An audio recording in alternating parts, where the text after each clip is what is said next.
I am Paris, and I'm honored to be here today as the Director of JEDI at the Intentional Endowments Network. And I'm here to introduce a discussion that will delve into a critical topic: racial equity in the investment process. Warren Wilson College has been at the forefront of embracing racial equity in their endowment investing process, and the case study focuses on these pioneering efforts. During the discussion, we will showcase how racial equity can be integrated into the fabric of endowment investing and the impact it can have on creating lasting change. And with that, I will turn the conversation over to Judy and our esteemed discussants. Thank you. Thank you. All right, you call this an intellectual journey, so that's a very high standard that we have to meet. My name is Judy Chambers. I'm a managing principal of private markets consulting for Meketa Investment Group. And Meketa has the pleasure to work with Warren Wilson College. And today we have three people who are very hands-on with the endowment. We've got Anthony Rust, who's trustee and chair of the investment committee. And then we've got Sumali Sanyal, managing director and senior portfolio manager, systematic global equities at Xponance. So she's one of the investment managers that helps the endowment to implement its goals. And then we've got Jaylen Spann, senior associate at Whistlestop Capital. And she has a very interesting perspective because she works on kind of the data, getting the data together. So I'm going to hand it over first to Tony to talk about Warren Wilson College, what you do, how you do it, and why you do it. Sure. Hi, everyone. So I'm going to give you a little bit of background on Warren Wilson and how we started on our journey and work in this area. But I'm going to take you back to sort of the beginning. So in 2015, the Board of Trustees was petitioned by the student body to divest our portfolio of fossil fuels.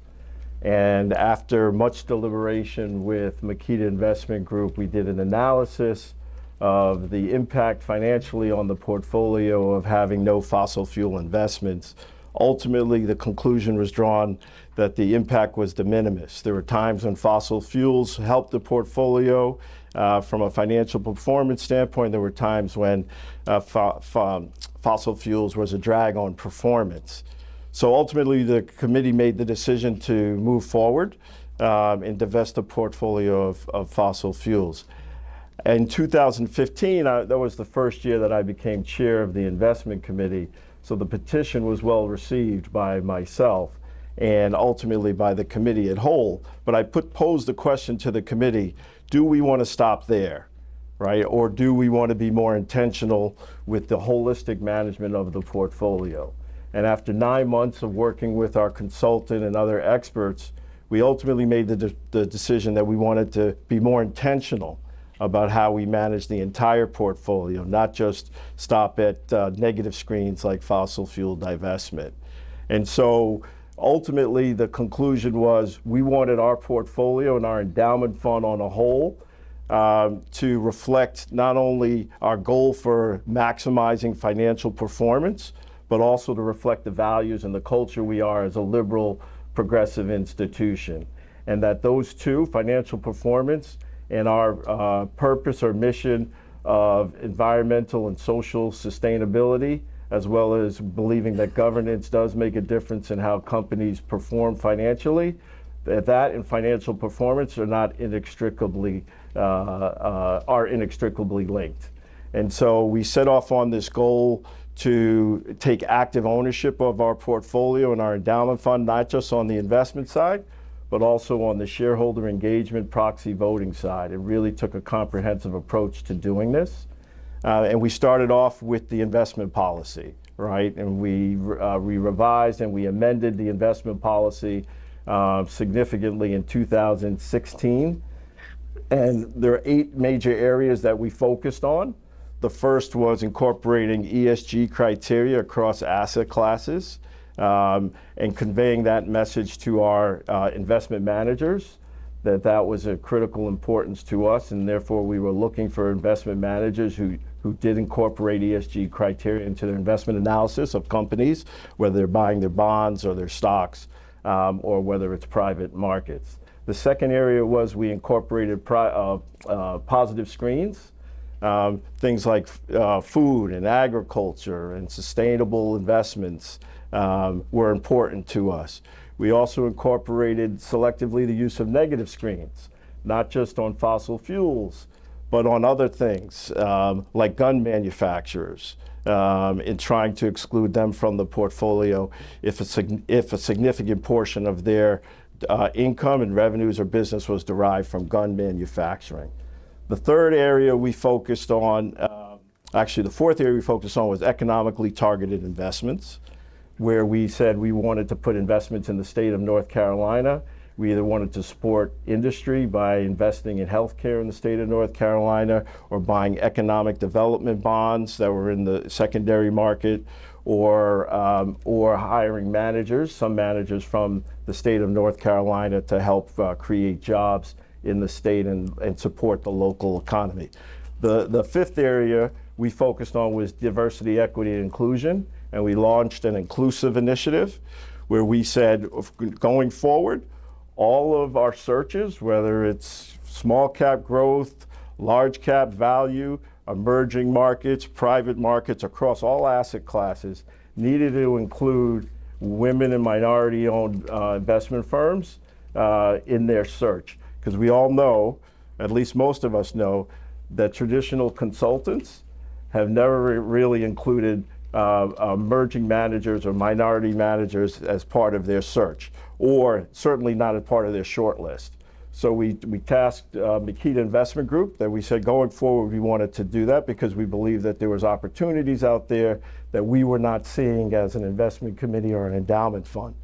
And then the sixth area we focused on was proxy voting. We ultimately, this past year, voted over 12,000 votes, proxy votes, on behalf of the endowment fund. And the seventh area we focused on was shareholder engagement, and you're gonna hear a little bit about that from Whistlestop Capital. And then the last area we added to the investment policy was an ESG advisory committee to help guide us in this area. Specifically as it relates to racial equity, all right, there was 5 real areas that we focused on. One was this inclusive initiative that I told you about. So fast forward several years, 2023, today we have 22 managers that manage money across our portfolio in a variety of strategies. 7 of those managers are firms managed by people of color. So almost 1/3 of our portfolio is managed by firms of color, whether that be African American, Latino, or Asian American. So we're very proud of that. From a performance standpoint, because we always get the performance question after we articulate that. Last year, our 30-year number was top 5% of endowment funds under $100 million, and our 5-year number, we were in the top quartile. All right, and this is, thank you. And this is Nakubu numbers. And then last year, or this year, where our 5-year number is in the top 20%. So we're pleased to see that all the work that we've been doing is showing that financial performance is linked to the activities and that we've been doing. We cannot do this stuff alone, right? And so this is a lot, right? When you're talking about voting 10,000 or 12,000 proxies a year, when you're talking about selecting managers, I am the chair of the investment committee. I am not an employee of Warren Wilson College. So we needed the assistance of key partners in a variety of these areas. Meketa Investment Group has been our partner in this area for 9 years, and we're pleased to have them.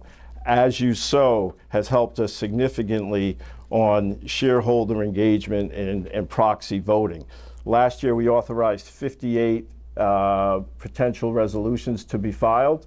Several of those were in racial equity, diversity, equity, inclusion, and other diversity initiatives. So As You Sow, As You Vote are key partners here. Xponance manages a racial equity portfolio overlay for us in an enhanced index product. And Whistlestop is critical because Whistlestop provides a lot of the data that As You Sow uses. So we're pleased to be partnered with some great institutions to help us advance the priorities for our endowment fund. And then lastly, I'll say that if you haven't read the McKinsey studies that are out or other reports that talk about ties to financial performance tied to diversity, I encourage you to do that. As You Sow is about to come out with another report next month that further articulates that diversity, companies that are more diverse lead to better performance. All right, and it's pretty simple for us and our committee and our trustees on our board. 41% of the U.S. population is non-white.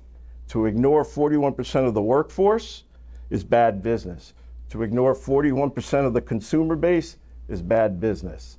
And so we believe in the social impact of diversity and racial equity, but we also know that it benefits our endowment fund financially. So I'm going to stop there.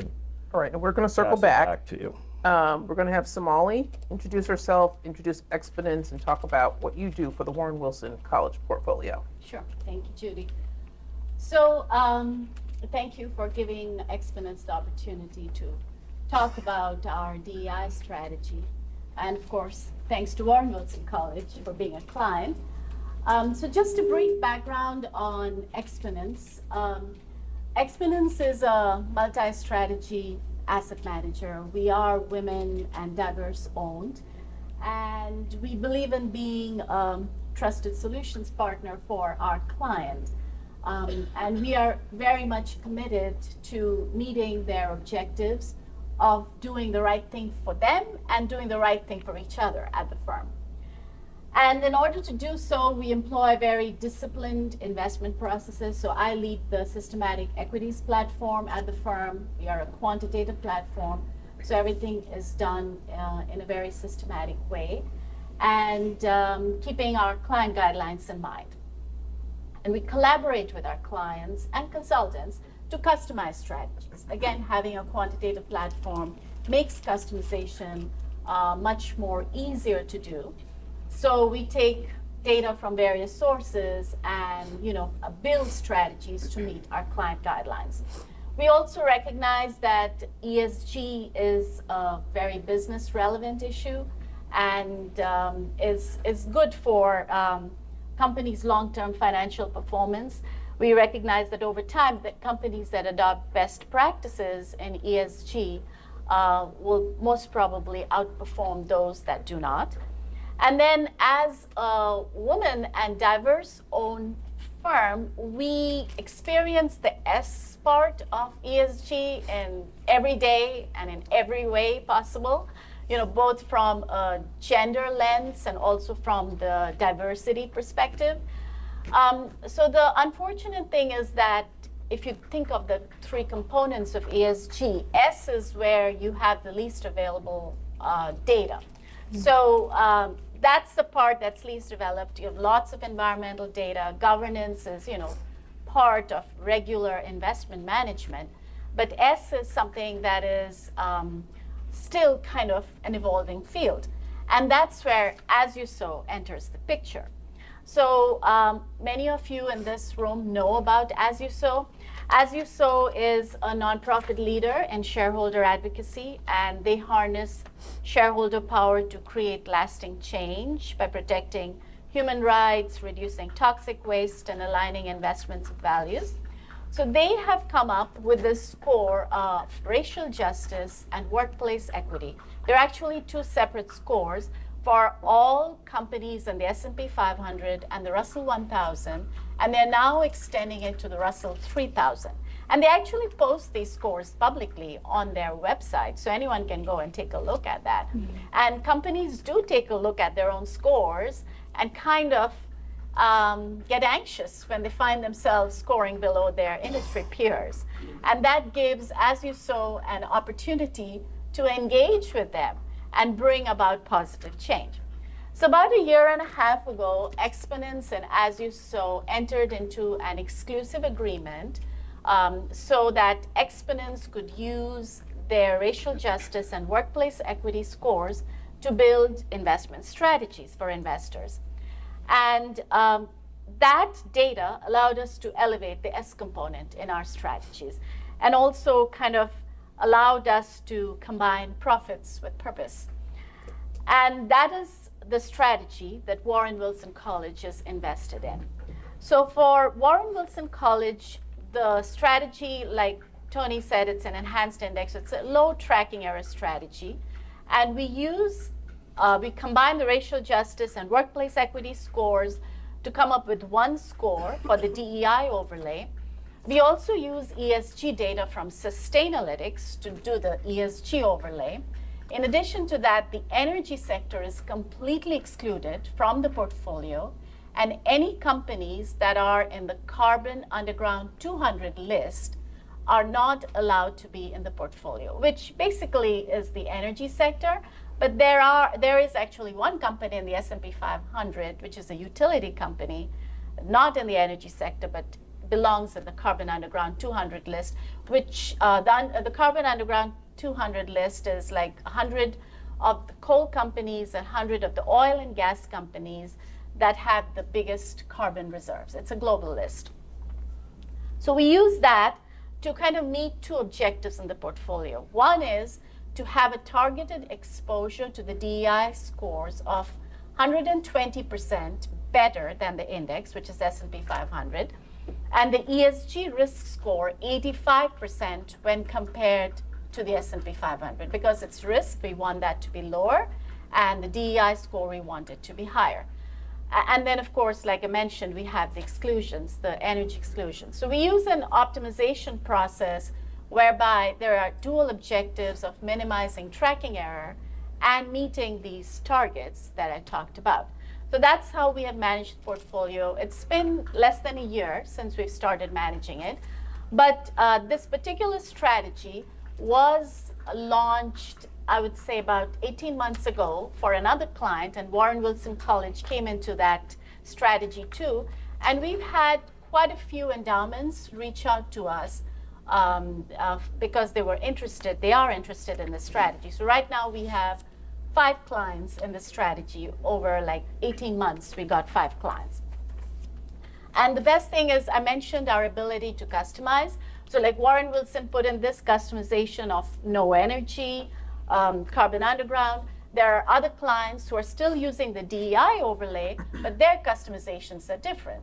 Some of them don't want the defense companies in there. They don't want any private prisons, so on and so forth. So there are different customizations, and we are able to accommodate those customizations and give them what they're looking for. And this whole process is very iterative. Like, we backtest the strategy, we show them how it's going to perform in different market environments. We specify all the constraints that we're putting in the portfolio. We present to their boards and and the investment committees, make sure they're comfortable with what we are doing. They ask questions, we go back, we redo the tests again, and then we present the results again. And so it's a very collaborative process. Both the client and the consultants tend to be involved in it. But at the end of it all, it's something that everyone likes, is satisfied, and they're all on the same page. So I just wanted to touch briefly on the other aspects of the As You Sow partnership. One of those is the same point that Tony stressed, the proxy voting. So we also subscribe to As You Vote for those clients who want us to vote on behalf of them using values-based guidelines. So As You Vote, they actually work with a company called Proxy Impact, which is a proxy voting firm based on ESG principles. And the fees that we pay them for proxy voting, part of those fees actually goes to IEN to educate more endowments and foundations to become active investors. So it's kind of a virtuous cycle. And As You Sow, they can continue to develop their data, the granularity of the data, adding more data points. For example, in 2022, they added environmental justice to their racial justice scores. And because we have this exclusive agreement with them, we pay them a licensing fee. We also have some revenue share agreements. Part of that money is used in their corporate engagement efforts. So again, while we are serving our clients, we are also indirectly able to enable, as you saw, to elevate their corporate engagement efforts.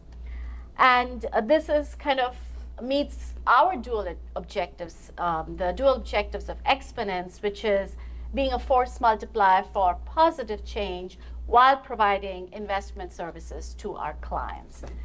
And then lastly, you know, the focus on DEI, again, something that Tony mentioned, we recognize this, we realize this, that incorporating DEI is becoming a necessity. Like, for example, for companies listed on NASDAQ, they have to disclose the diversity of their board, you know. So there are frameworks and rules and regulations being put in place where DEI has become a necessity.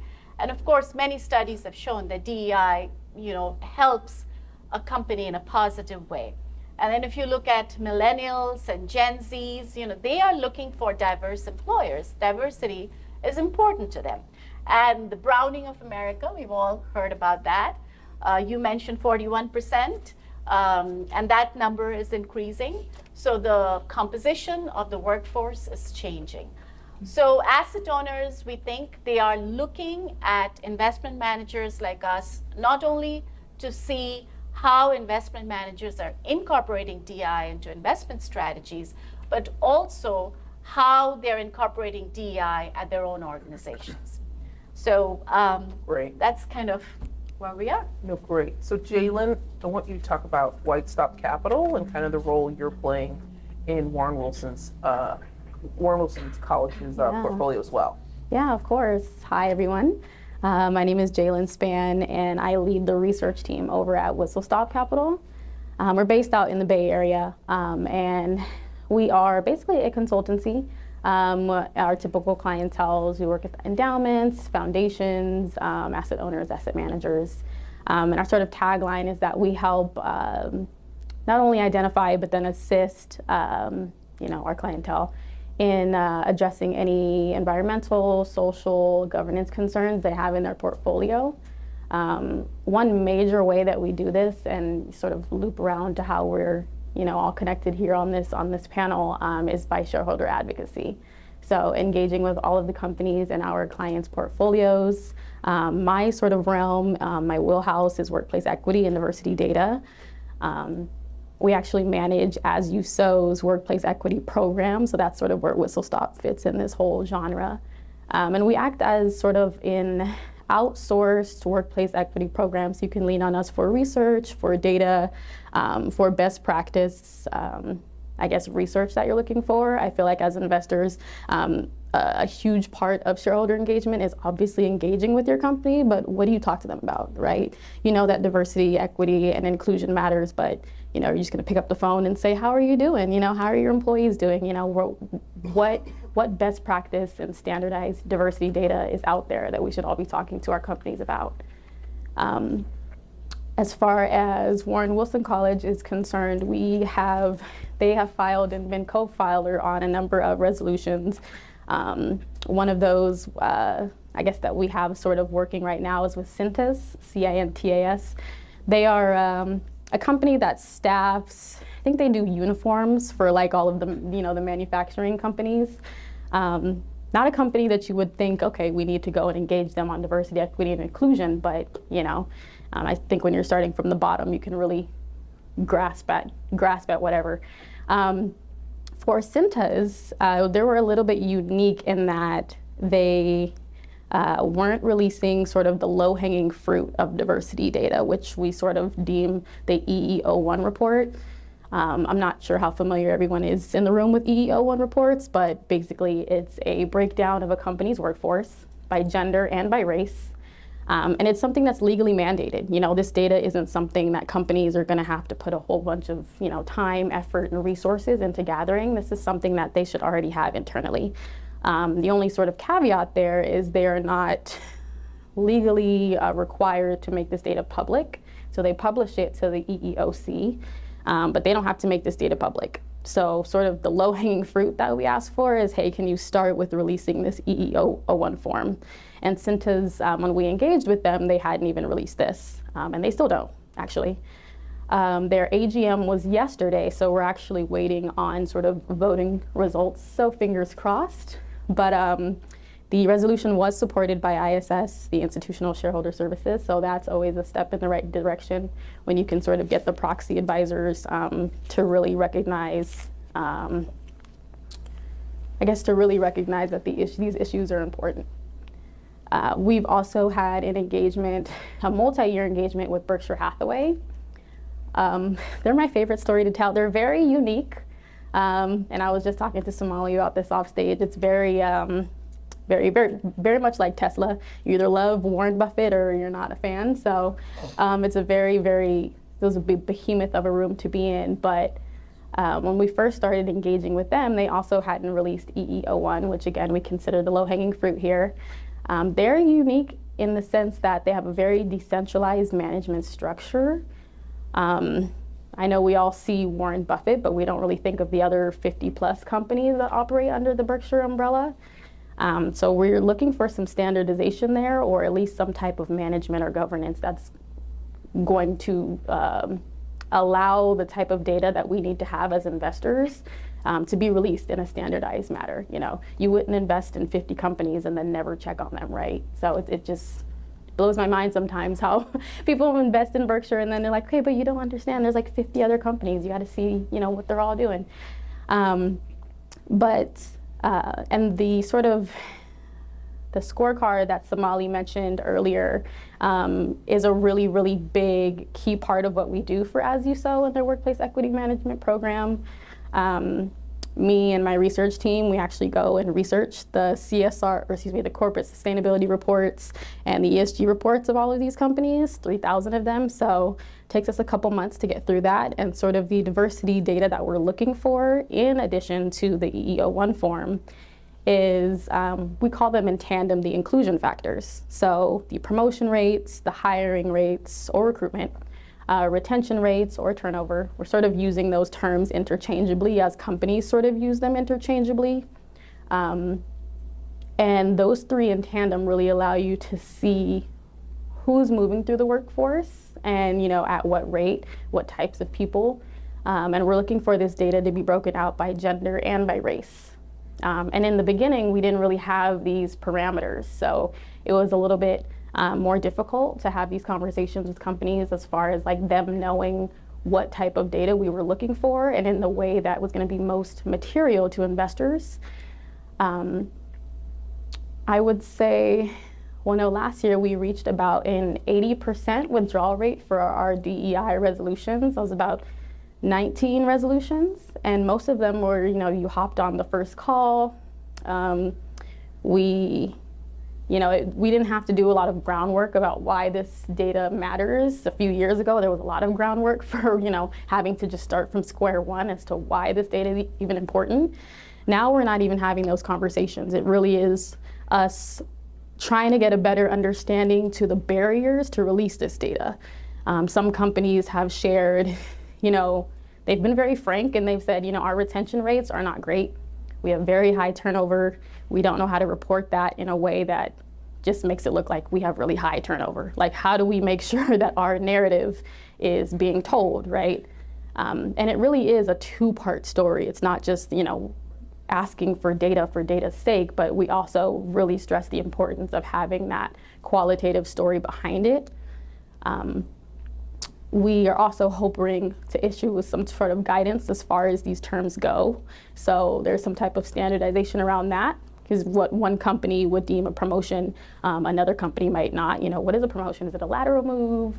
Is it a job title change? Is it a pay increase, et cetera? So really trying to get some type of standardized reporting from all of the Russell 3000 companies. Okay. So I know there are probably a ton of questions in the audience. Sure. I'll kick it off. So Tony, how do you get the rest of your board engaged on board to move forward with this initiative? Because again, working with different types of clients, this always tends to be a very big area where it can be kind of polarizing, shall we say, in the boardroom. So how did you do it with Warren Wilson College? It started off with education.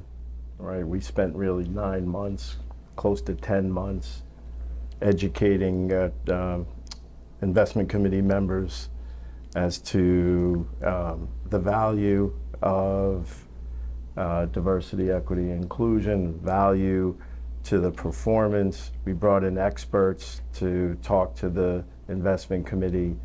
We provided research with the help of Meketa, as well as others like IEN. And so it took time. It certainly was building consensus as opposed to, forcing it from, a certain segment of the investment committee. So, and, we've, in retrospect, everybody has, said it was a great idea, and we're doing well, and we're viewed as a leader in the space, and performance is great. So the folks, the naysayers were, more not just anti-DEI, but anti-ESG on the investment committee, and they just needed to be proven that there was value, financial value, in the things that we were trying to do. And so very often when the topic of emerging and diverse managers come up, there's always the immediate perception of, I'm sacrificing returns, or the portfolio is going to take a hit. And so how did you get the board in particular comfortable with that? Because I always get that question a lot when presenting to clients, well, how long are we going to have to take this hit for? It's like, well, who said you're taking a hit? Right, right. Yeah, no, we certainly the investment firms of color that we brought in to, share in a search opportunity, had the financial investment experience and performance to be able to execute. And, the numbers, were as good, if not better, than most of the majority firms that came in for a particular search, and that's why, we hired them. And many of the investment committee members said, I'd never heard of these firms before. Where did they come from, right? And so, little knock on the consultant industry has never really cast a wide net sufficiently in order to show the value that, a lot of investment managers of color that are doing. And Sumali, your firm is a diverse owned firm. At one point you were emerging, but you've been around so long, so you've kind of overcome that. And so how do you continue to customize things for other clients? And what other services do you offer some of your other clients? Because they don't all look and act like Warren Wilson College. No, absolutely not. So we are, firstly, Xponance actually has different platforms. I just represent the equities platform. We also have a fixed income platform.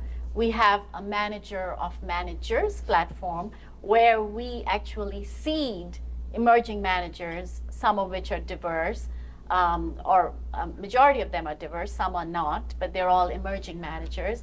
We also have a private equity platform and a fintech platform. So we are, in some ways, like I said, a multi-strategy firm. And again, because of our capabilities, having a robust investment platform has allowed us to cater to all of our clients. So whenever a client comes to us with their investment needs, we always want to provide an answer for them. And so, for example, the As You Sow data, we weren't aware of As You Sow, but when a client came looking for a DEI strategy, we were actually made aware of it by a consultant, and we immediately engaged with As You Sow, and started this process of getting this new source of data. So we're always on the lookout for new sources of data so that we can meet client needs. So it has been a very collaborative process in that way. Okay. So I want to open it up to questions from the audience. One in the back. Hi. First of all, I want to congratulate you. Wonderful presentation. Thoroughly enjoyed it. A couple of questions for you. Number one, when we look at timelines, everybody has performance that's up and down depending on how you look at it and when. So my first question is, are you prepared for when the moment comes and your performance isn't what someone thought it should be, that they're gonna come back and say, now, Tony, look at these results. So that's number one. Number two, I heard you talk about,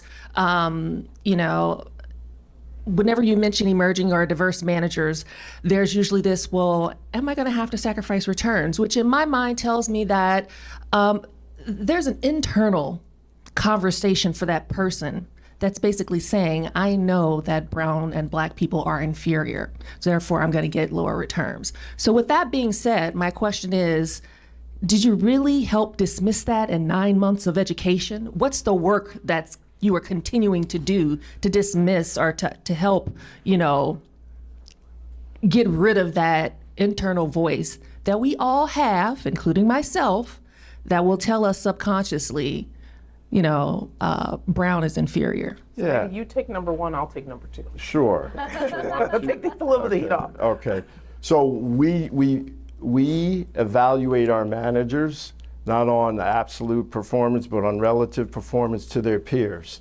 And so on an annual basis, we will compare them to others managing that strategy and determine where they fall. But we will give managers, several years to rectify any poor performance before, having that hard conversation or determining that you should be put on watch list. Hopefully that answers your question. So I think from an educational standpoint, it's continuous. So I've been an investment consultant for 16 years, and for 16 years I've been working with clients to help them set up new programs, incorporate emerging and diverse managers, identify who's new to the marketplace, and what have you.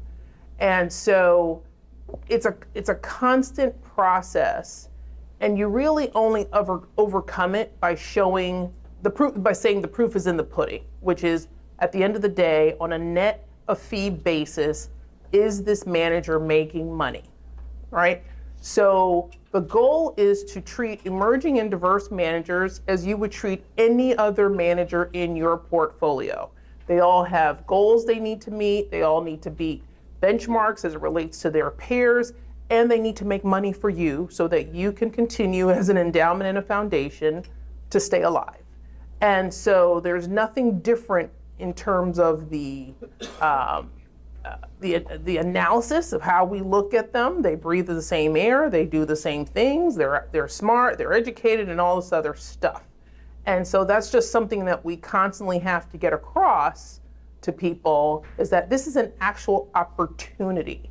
I had colleagues come to New York last week, and they did a road show, and half of the managers they met with were emerging and diverse managers who have phenomenal performance. And they were like, wow, we've heard these guys, we know they're in client portfolios, but we hadn't actually met them and seen the team and all this stuff. And that needs to happen all the time. So now that when another client comes and says, I cover private equity, so we're looking for a small middle market private equity manager, we've got a long list of emerging, diverse, non-emerging, non-diverse, or what have you, and then we let the numbers speak for themselves. Could I also add on to your question? So we have, my investment committee is made up of 7 people, and 5 out of the 7 are older white men who have some connection to the investment industry. And it took a while to convince them, but they were data driven, show me the data. And most of them have come around. There is one who's still on the committee who's one of the staunchest non-believers in ESG, but he is buying in. It's taken time. We also actually, and I'm not sure if your respective organizations, but in the aftermath of the racial unrest and George Floyd killing, we had unconscious bias training for all trustees, and that seemed to help as well. So. Fred. So first of all, congratulations on the work that you guys have all done. I think the fact that all 4 of you are speaking together and describing your experiences highlights how you need this whole ecosystem to work for capital to be as effective as it can be. You're giving all the highlights of all the things that have gone well and how you've achieved all this success. What have been the stumbling blocks? What have been the moments where it feels like you weren't able to implement everything that you wanted to be, or where you still feel that you're a ways away from your goals? So I could say time. You know, there's a lot more we'd like to do. There's more screens that we might want to implement. You know, we didn't fire managers because they weren't 100% in. And I'll give you a perfect example, and this is how it's become a collaborative process, right? So in the aftermath of the racial unrest, and I think I have one of our investment firms is here too, Breckenridge, we surveyed all of our investment managers, sent out a survey, solicited information about specifically, because we wanted to drill down, how are you incorporating racial equity criteria within your ESG framework? All right, most of them came back and said no. So this follow-up question was, well, let's have a conversation about why you should, and then let's have a conversation, what does that look like? So for example, if you're evaluating a company to buy its bond or its stock, right? Have you looked at their EEO-1 data? Have you looked to see if they have any EEOC violations related to race? If they're a financial institution, have you looked at their CRA rating? All right. Have you looked at their corporate board diversity? So things like that. Have they issued public disclosures on diversity, equity, inclusion? So there's things like that many of our investment managers hadn't incorporated into in their evaluation of a company, or whether they're buying their stock or bond. And most of them now are factoring those into their investment processes. The last question in the back. Hi, my name is Dorian Nunez, President of Omni Research and IEN Senior Fellow. And I just wanted to thank the panel, but I also wanted to make everyone in this room aware of the vast resources that IEN has already accumulated on this particular subject. Harvard Business School did a study. They showed that diverse managers perform just as well, if not better, than non-diverse. Stanford did a study that showed that implicit bias exists within the asset management industry. The McKinsey study was cited earlier. Everyone up there clearly is a member of IEN. The public fund sector is far out further in front than a university endowment sector. Last week, 2 weeks ago, just at a conference of 350 investment professionals, the governor of Illinois, the treasurer of Illinois. Xponance has $18 billion under management. They certainly could not be managing $18 billion if they weren't doing something right, and were able to use diverse managers and others in a racial equity lens. So I know here we're preaching to either those who are already saved or those who are already seeking to be saved, which is fantastic. But I want, if you need more information, just talk to Paris Springs. Paris Springs, and just go see Paris Springs. And we have a wealth of information that we're eager to share with you so that we can be data-driven and overcome the concept that people like the ones up on the stage aren't capable of managing money and developing superior returns. Thank you, Dorian, and huge round of applause and thanks for our panel.